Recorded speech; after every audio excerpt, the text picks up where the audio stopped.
que aprovechando el tiempo, porque nos queda poquísimo tiempo, quiero decirles que el viernes estuvimos hablando sobre y predicando citando el Salmo 1.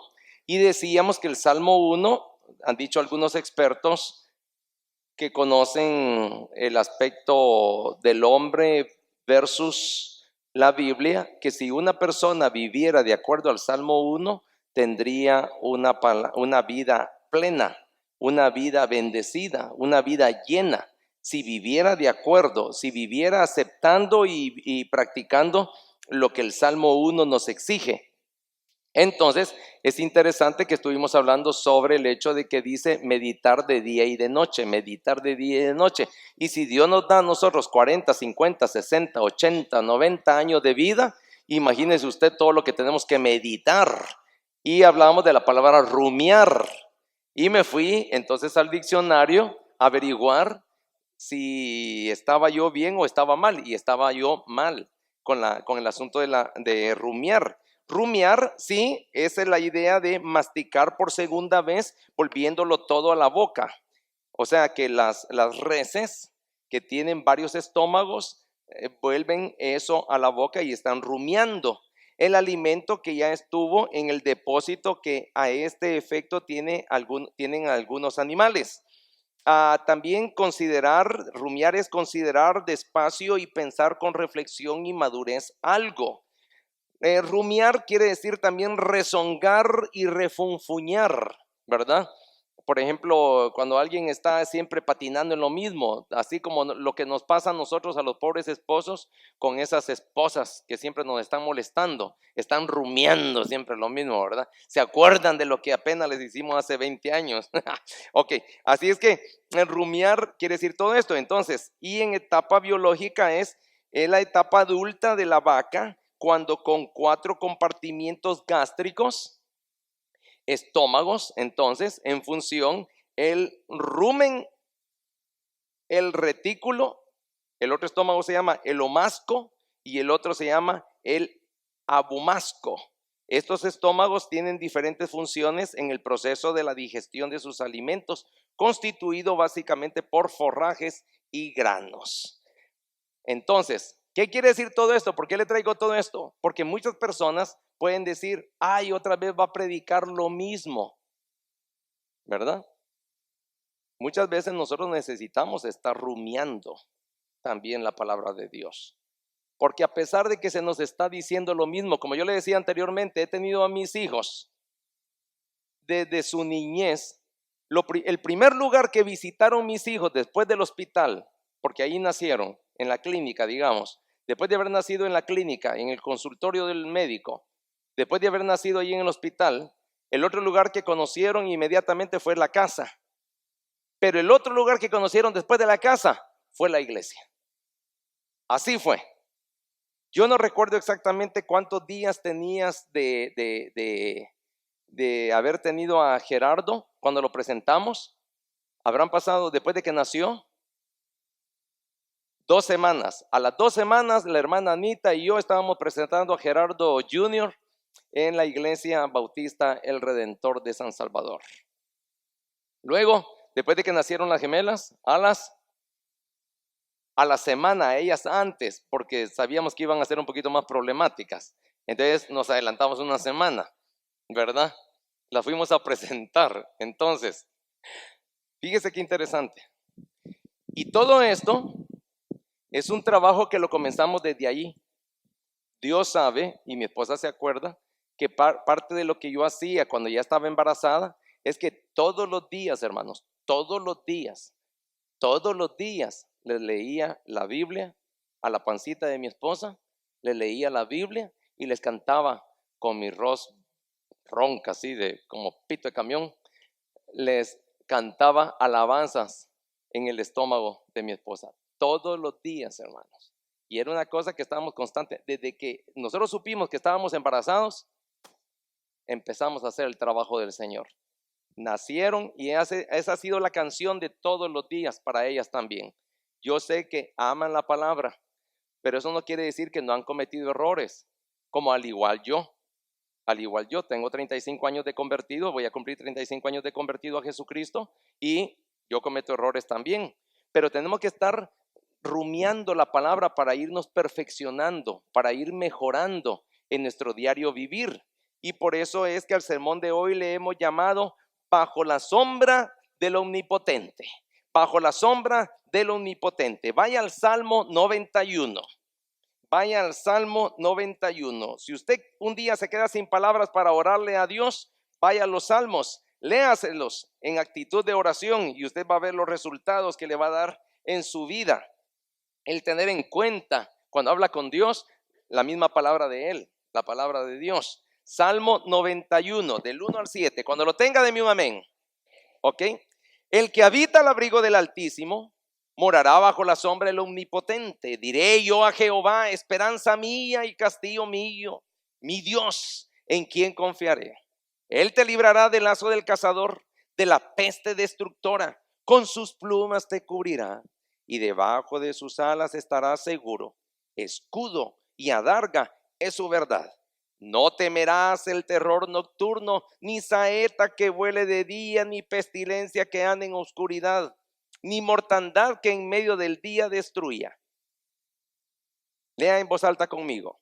Caerán a tu lado 1000 y 10,000 a tu diestra, mas a ti no llegará. Padre, gracias te damos, Señor, por tu bondad. Te pedimos, Padre, que tú nos asistas en esta hora al predicador para que hable con denuedo, inteligencia, sabiduría y respeto. Y al que oye para que hoy sea salvo. Y si ya es salvo, que sea mayormente edificado.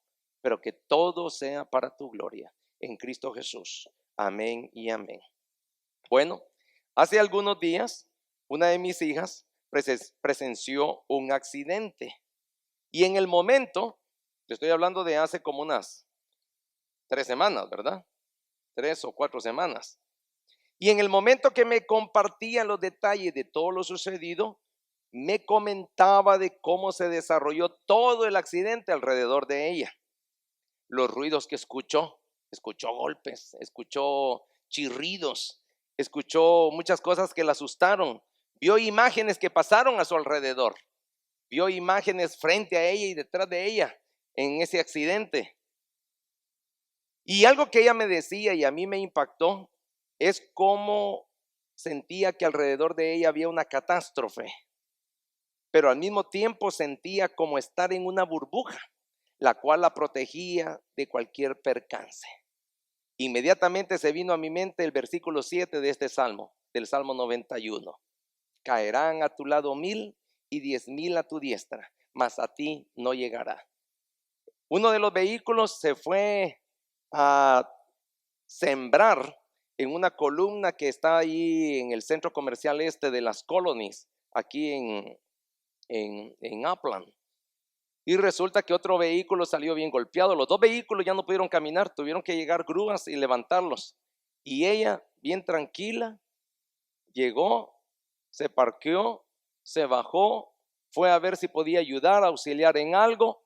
Y tanto ella como el vehículo salieron intactos, como que si nada había pasado.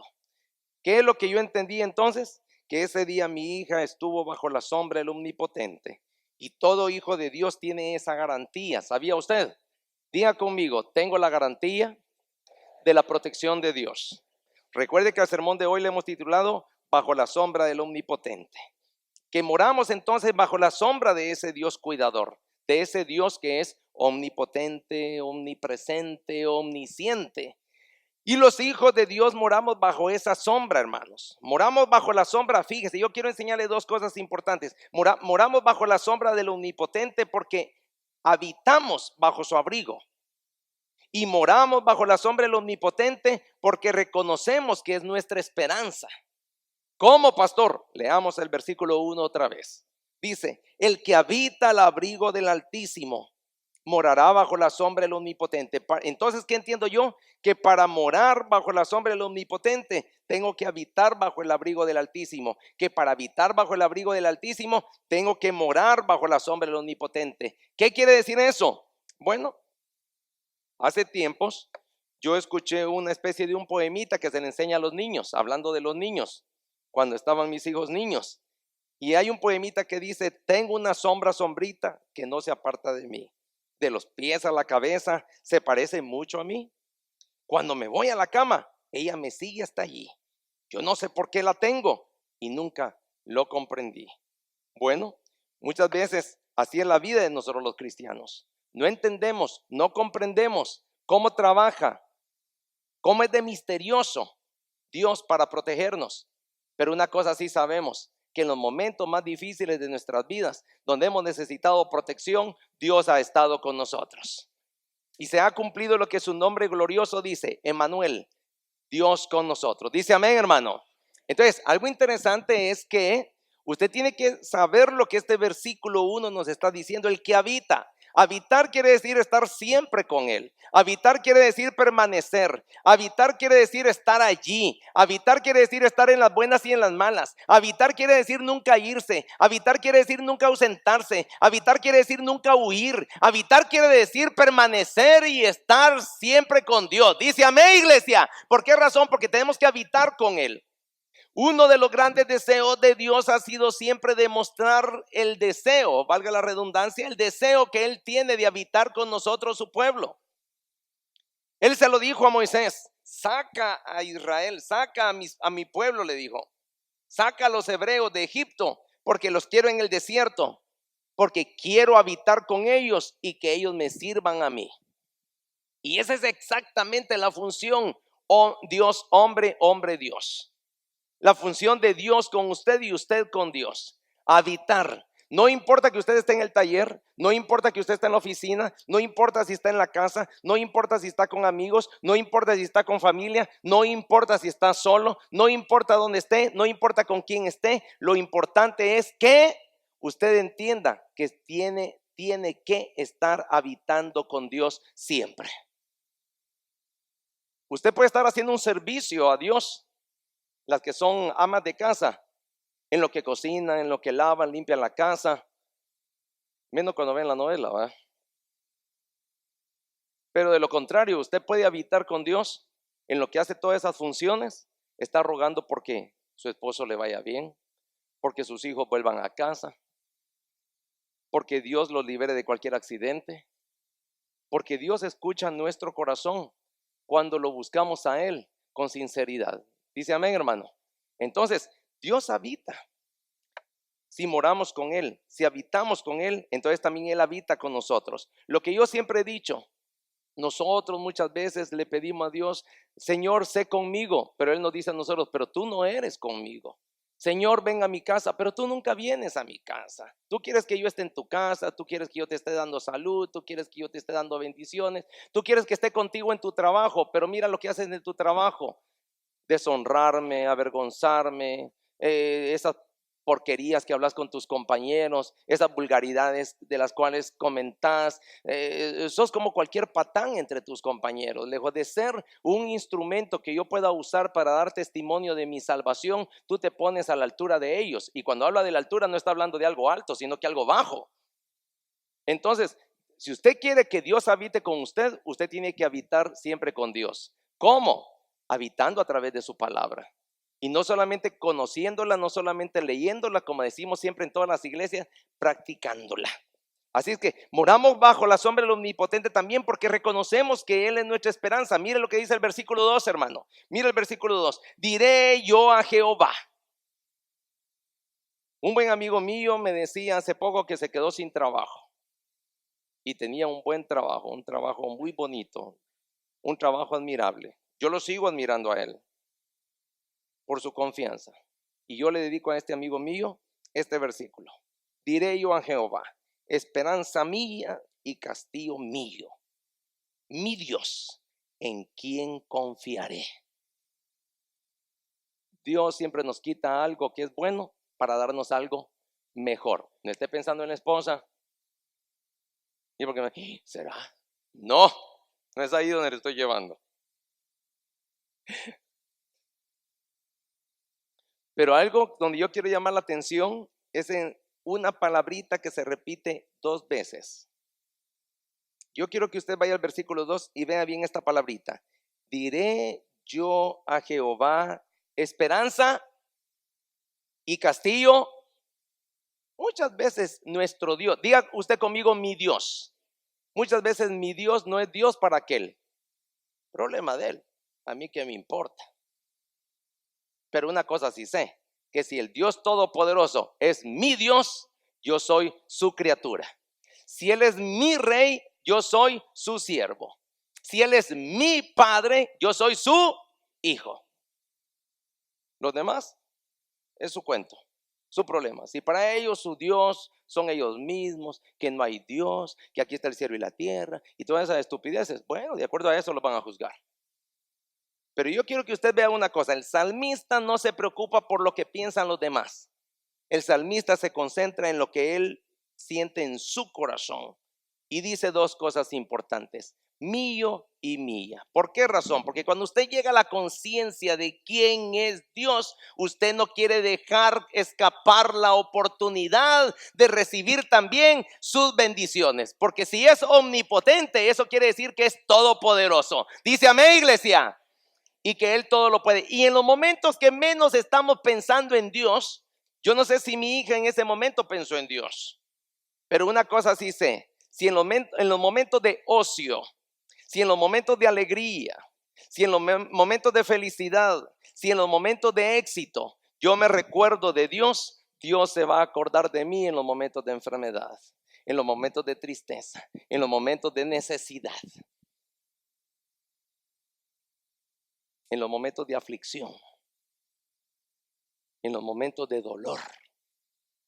Mira, Dios, yo estoy contigo cuando soy feliz. Pues cuando me duela algo y los médicos no hayan ni qué es lo que me está pasando, Dios me va a decir: hoy, hijo, yo me acuerdo de ti. Cuando puedo mover mis piernas y tengo salud, yo no voy a la discoteca, ni voy a perder el tiempo con la amante, ni ando con amigos que solo sirven para influenciarme mal, sino que yo vengo a la iglesia. Mira, Señor, hoy puedo levantar mi brazo y lo levanto para ti. Puedo alzar mi voz y la alzo para ti. Puedo danzar y danzo para ti, Señor. Cuando ya mis rodillas no se muevan, cuando yo esté lento, cuando mi espalda se encorve por la vejez, entonces el Señor me va a decir: ya no puedes danzar, ¿verdad? No, pero yo me acuerdo de ti. Y esos momentos son los momentos que yo voy a necesitar. Si los demás no lo reconocen, es muy su problema. Pero nuestro Dios tiene que ser no el Dios del vecino, sino que Dios mío. Dice amén, hermano. Entonces, si lo entendemos así, Él es nuestra esperanza, esperanza como castillo mío. Diga: Dios es mi castillo. Diga: Dios es mi esperanza. Diga: Dios es mi Dios. Y diga, para terminar: Dios es mi confianza. Entonces el Dios omnipotente le promete a su hijo protección, no a los que no son hijos. Tenga cuidado. ¿Cuántos papás trabajan para mantener al hijo del vecino? Quiero preguntar, no, le estoy preguntando aquí a usted. ¿Cuántos papás trabajan para mantener al hijo o a la hija del vecino? ¿Cuántos? Si usted lo está haciendo es tonto, perdónenme.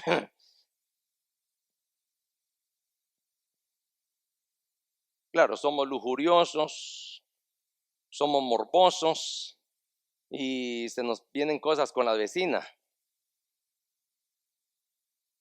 Pero cuidado, si usted es un hombre de Dios, a usted no le es permitido eso. Entonces, yo proveo para mis hijos. Lo mismo es Dios. Dios provee para nosotros. Dice amén, hermano. Hay bendiciones generales, como por ejemplo la luz del sol. El mismo salmo lo dice, el mismo salmista lo dice. Sale el sol sobre buenos y malos. El mismo salmista dice que las estrellas, la luna y el sol se ponen sobre nuestra cabeza, seamos buenos o malos. Pero hay cosas que están guardadas específicamente solo para su pueblo. Y esas son las bendiciones por las que tenemos que trabajar. Esas son las bendiciones por las que tenemos que luchar. Esas son las bendiciones por las que nos tenemos que esforzar.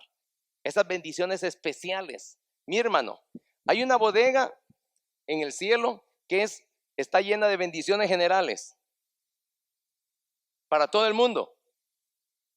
Pero hay bendiciones especiales solo para su pueblo.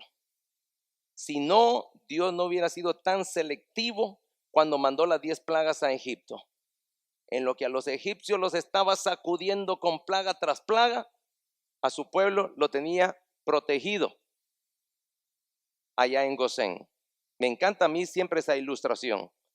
Es como lo que me decía mi hija ese día. Yo sentí que estaba en una burbuja, me dijo. Yo sentí que estaba pasando ese accidente alrededor mío y yo sentí que estaba como una burbuja. De repente yo empecé a sentir como que todo se movía un poco lento también, me dijo en la plática. Y estaba esa burbuja que me protegía.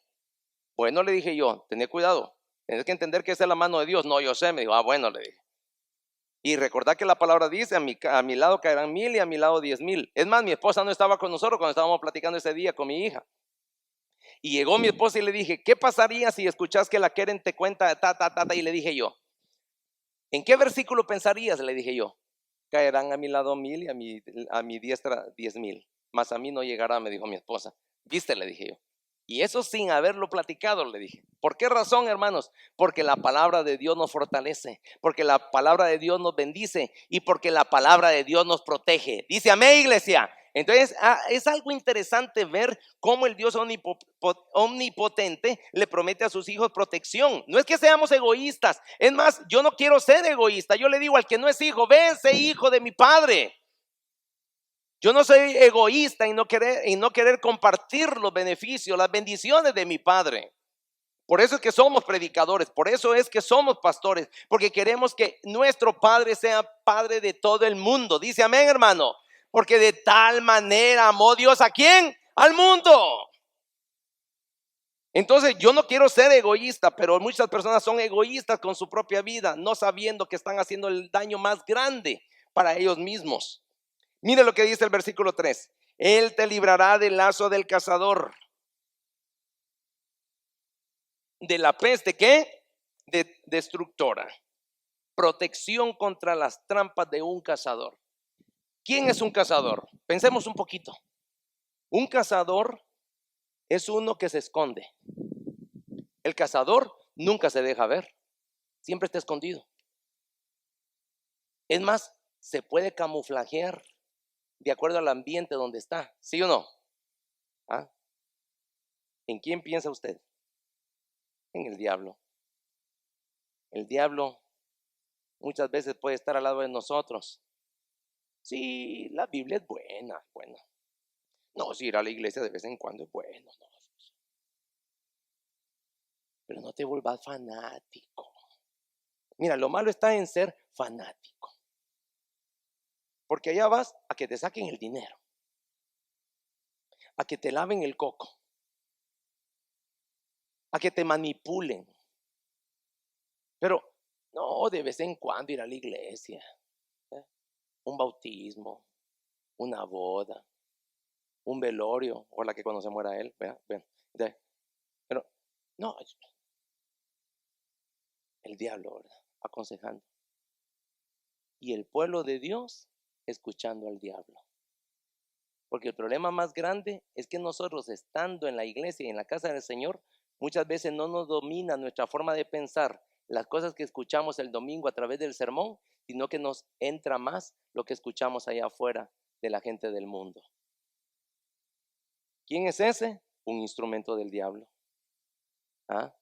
Anda como león rugiente buscando a quién, ¿qué? Devorar. No dejar ni un pedacito de usted.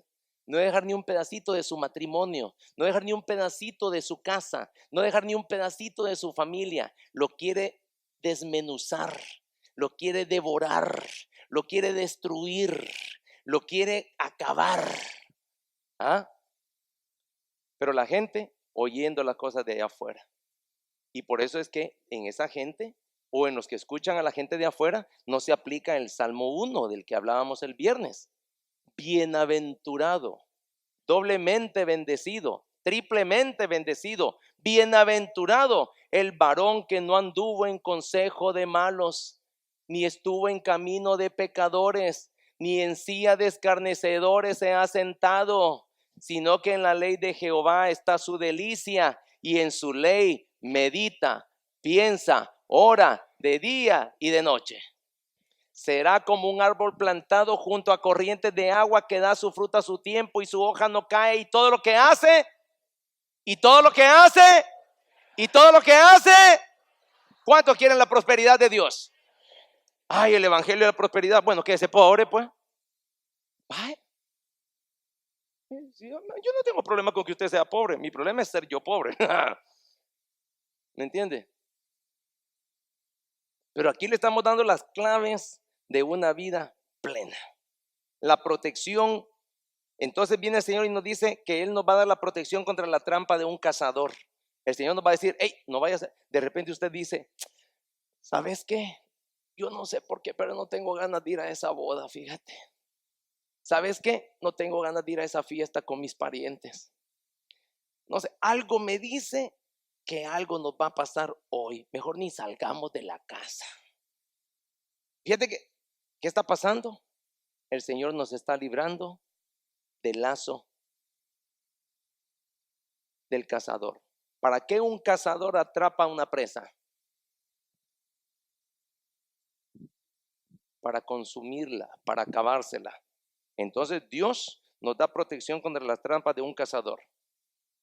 Muchas veces usted puede estar siendo tentado de diferentes maneras.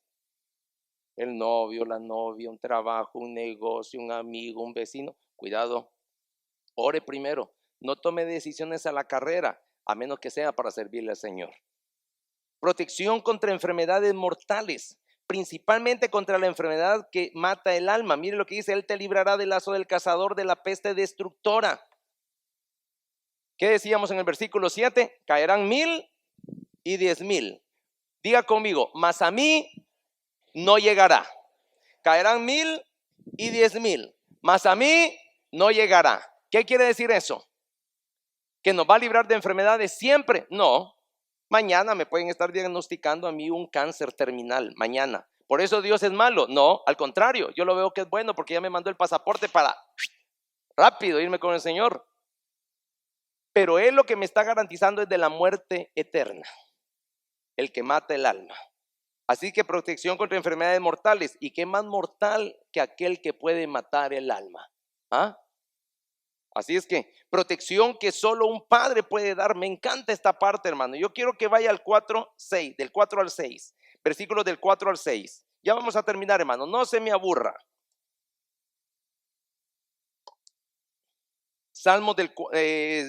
Versículos del 4 al 6. Salmo 91, versículos del 4 al 6. ¿Lo tiene, hermano? Mire, una burbuja, ¿verdad? Recuerde la idea que le he dado, una burbuja protectora. Unas manos que lo cuidan, unas manos que lo protegen. Fíjese ahora lo que vamos a leer. Con sus plumas ¿a qué se está comparando él mismo? Dios, ¿a quién se está comparando Dios? A él mismo. ¿A qué? A una gallina. ¿Ah? Va a andar alguien como con un lazo destructor, queriéndome cazar, el cazador. Pero la gallina, ¿qué hace con sus polluelos? Los recoge, ¿verdad? Y se mueve. ¿Cuántos han tenido gallinero? ¿Ah? ¿Ah? No estoy hablando de la esposa y las hijas cuando hablan, no estoy hablando de eso. ¿Ah? La gallina cuando cuida a su pollo, ¿verdad? ¿Ah? Cuidando sus polluelos, ¿verdad? ¿De qué lo está cuidando? Del frío, del depredador. Un día me contaba a mí mi hermano Jesús Ortiz, él tiene un gallinero y compró unos pollos, o le regalaron unos pollos. ¿Cómo fue, Josué? Le regalaron unos pollos, ¿verdad? Los compraron los pollos, pero los sacó a pasear el hermano, pero se olvidó ponerle collar. Y la cosa es de que en una de esas se dieron cuenta que no había un pollo, ¿verdad? Y parece que se lo llevó un gavilán, ¿verdad? O un cóndor, algo así. O un gato se lo llevó, imagínate. Entonces, ¿qué es un gato? Un depredador de pollos. Un depredador de pollos, ¿verdad? ¿Qué fue lo malo? Que el hermano Jesús separó al pollo de la gallina. Si lo hubiera dejado con la gallina, porque ya vi las gallinas del hermano Jesús, están bien hermosas, y la gallina los hubiera protegido, pero los separó. Nunca se separe usted del que lo puede proteger. Nunca se separe usted del que lo puede cuidar. Nunca se separe usted de aquel que es más grande que nuestro enemigo. Él es Dios. Dígame, iglesia. Entonces fíjelo, dice, con sus plumas te cubrirá y debajo de sus alas estarás seguro. Diga conmigo, estoy seguro. Escudo y adarga es su verdad. Está hablando de su palabra. No temerás al terror nocturno ni saeta que vuele de día. Psst. En los tiempos antiguos, una de las formas en que jugaba la suerte el rey que peleaba contra otro rey era tirar la flecha así. Y le oraba a su Dios para que esa flecha cayera y encajara en el cuerpo del otro rey. Eran cosas misteriosas, pero nosotros hemos leído en la Biblia de que hubieron personas que murieron de esa manera. Entonces, no temerás al terror nocturno, ni saeta que vuele de día, ni pestilencia que ande en la oscuridad, ni mortandad que en medio del día destruya. ¿Por qué? Porque Dios es un padre que cuida a sus hijos como que si fuéramos polluelos. Dice amén, hermano. Qué rico estar siendo protegido por alguien que nos da seguridad, ¿sí o no? Cuando nos dicen a nosotros, llame a la policía, ay, ¿para qué usted? Y siempre llegan tarde, sin ofender a los hermanos policías aquí, ¿o qué?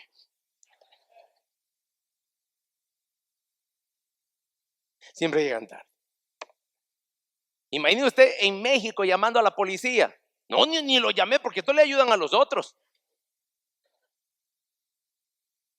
Lo mismo en El Salvador. Lo mismo es en Guatemala. Lo mismo en todos nuestros países latinoamericanos. Son unos corruptos los policías. Se venden por unos cuantos pesos. Entonces, no, ni llames a la policía porque me asalta el ladrón y me asalta la policía. Mejor solo le pago a uno y no a los dos, ¿verdad?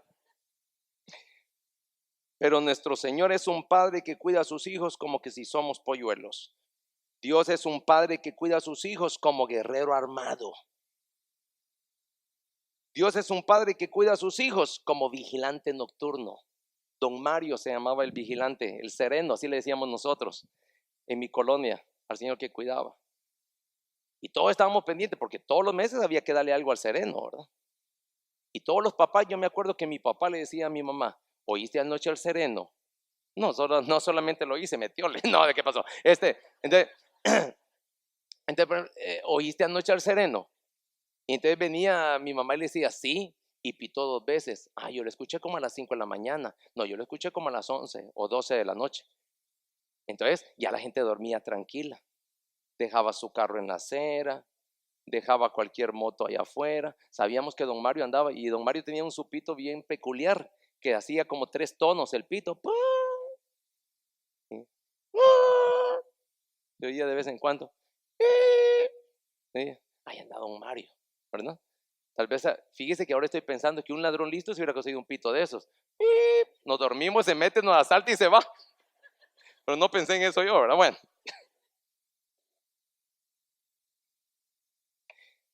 Pero nuestro Dios es un Dios real. Dice amén, hermano. Y Él nos cuida como vigilante nocturno. Nuestro Dios es un padre que cuida a sus hijos como escudo protector. Nuestro Dios es un padre que cuida a sus hijos como médico sanador. Y mire lo que dice al final en el versículo 6. Ni pestilencia que ande en oscuridad, ni mortandad que en medio del día destruya. El cuerpo podrá morir un día, pero si hemos creído en Cristo como nuestro Salvador, nuestra alma vivirá para siempre. Por tanto, nuestro Dios es un Padre que nos cuida como sus hijos, porque Él es resucitador y así como Él resucitó, nosotros también vamos a resucitar. Entonces, ¿qué concluimos, hermanos? Concluimos que el habitar bajo la sombra de Dios es lo mismo que estar bajo la sombra del Omnipotente. Y esto nos da la confianza del versículo 7. Diga conmigo, caerán 1000 y 10,000 a mi diestra, mas a mí no llegará. El que es de Dios, las palabras de Dios oye. Padre, te amo. Bienvenido, por la gracia del Señor, nos encontramos hoy aquí como hermanos, nos saludamos en la familia de Dios, en la familia de Dios. Bienvenido.